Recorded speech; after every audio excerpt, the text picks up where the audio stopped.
Selamat pagi Bapak, Ibu, dan saudara-saudari yang saya cintai. Saya Hotman J. Lumanggaol, pengawal rubrik 3PM, 3 kapasitas kepemimpinan. Tempo lalu kita sudah mendengarkan apa itu melayani. Hari ini mari kita dengarkan tentang pentingnya seorang pemimpin memiliki kualitas kekuatan daripada iman. Mari kita buka Alkitab kita di Ibrani 11 ayat 1. Begini firman Tuhan. Iman adalah dasar dari segala sesuatu yang kita harapkan dan bukti dari segala sesuatu yang tidak kita lihat.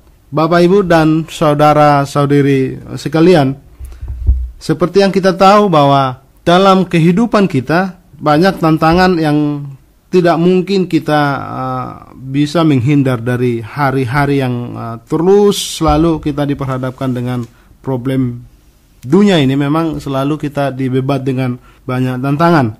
Sebagai orang Kristen yang memiliki kualitas iman, dengan menyadari kita seorang pemimpin, kita harus sadar bahwa kita harus diperlengkapi, dikuatkan oleh iman kita. Kita percaya bahwa Tuhan selalu menjaga dan mengawal, bahkan menuntun kita dimanapun kita berada.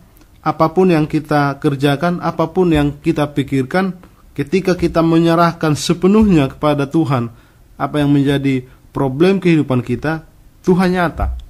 Tetapi masalahnya, adakah iman kita sebagai seorang pemimpin, seorang pelayan yang benar-benar dengan hati yang rendah hati yang dengan tulus, bahwa kita tidak mampu sebenarnya menghadapi keadaan ketika hanya diri kita yang kita andalkan. Disinilah pentingnya iman. Terlalu banyak hal-hal yang membebat iman kita.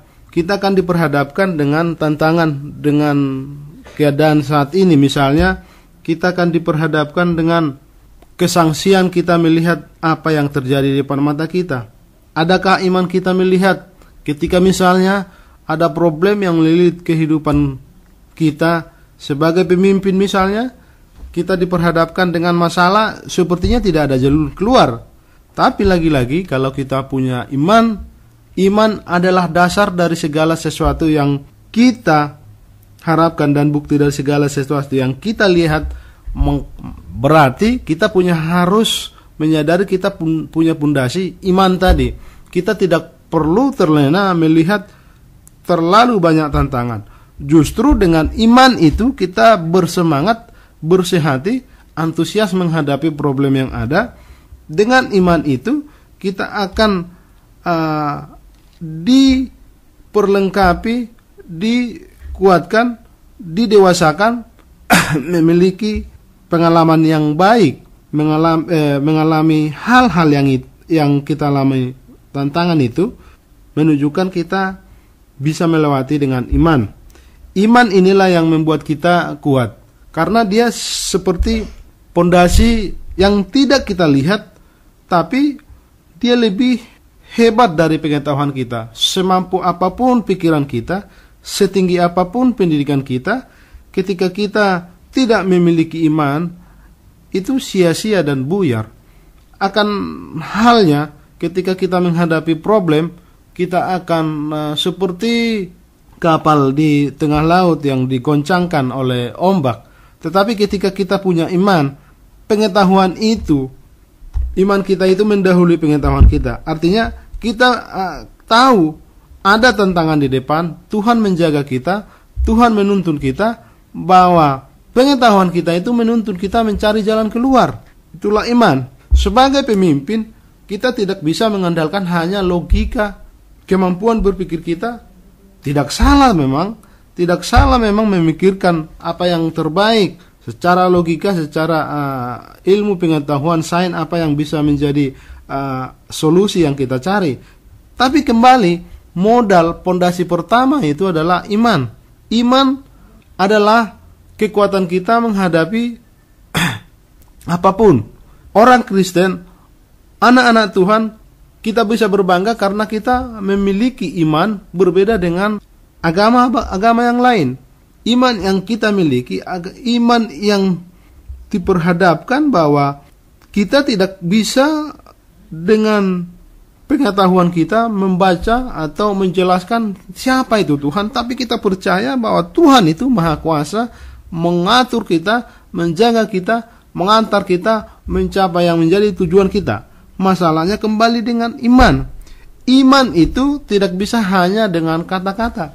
Iman itu tidak bisa hanya dengan logika di pikiran, tetapi iman itu harus aksi nyata yang harus kita tunjukkan bahwa langkah-langkah yang kita lakukan itu bukti dari iman yang kita percayai.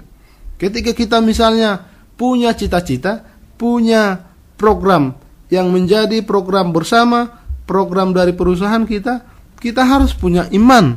Dampaknya apa? Dengan kita punya iman, kita melihat di luar sana, visi kita sampai ke sana, tapi dengan logika kita harus berjalan memikirkan arah ke sana untuk sampai dengan apa yang menjadi iman.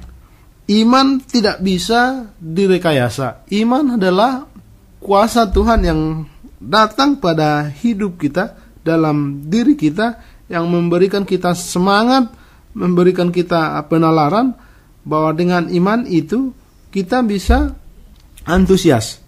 Saya tidak yakin kalau kita berkata saya punya iman, tapi saya takut untuk melangkah.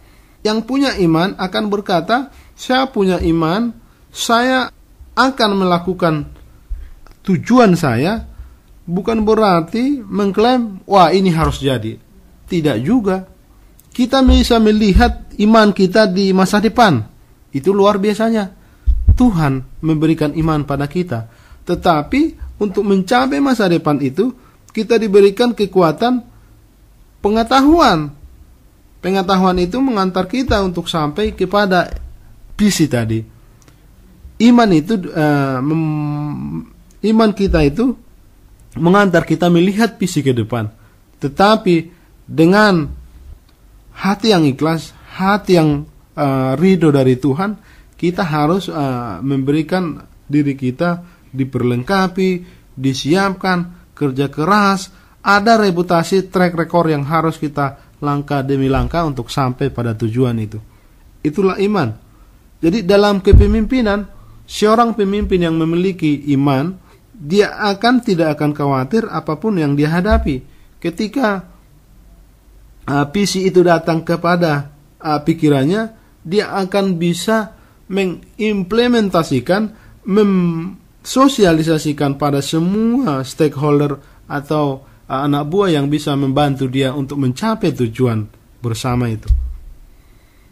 Iman adalah dasar, berarti iman itu adalah sesuatu yang melebihi dari kemampuan berpikir kita, kemampuan dari nalar kita. Karena itu, sebagai pemimpin, kita harus memiliki iman. Iman timbul bisa dari dengar-dengaran firman Tuhan, dengan terus berhubungan erat dengan Tuhan, dengan terus membaca Alkitab. Iman kita masih makin diperlengkapi, iman kita akan makin baik dengan konsisten, dengan menguatkan kita bahwa iman kita makin bulat, makin kokoh, makin kuat. Maka apa yang menjadi cita-cita kita akan sampai pada tujuan yang kita inginkan. Alkitab berkali-kali menyebutkan bahwa dengan ketekunan, berarti ada di sana iman. Dengan ketekunan itu, dengan iman yang tekun, kita terus melangkah. Tuhan pasti jaga, Tuhan pasti memberikan, Tuhan pasti membuka jalan.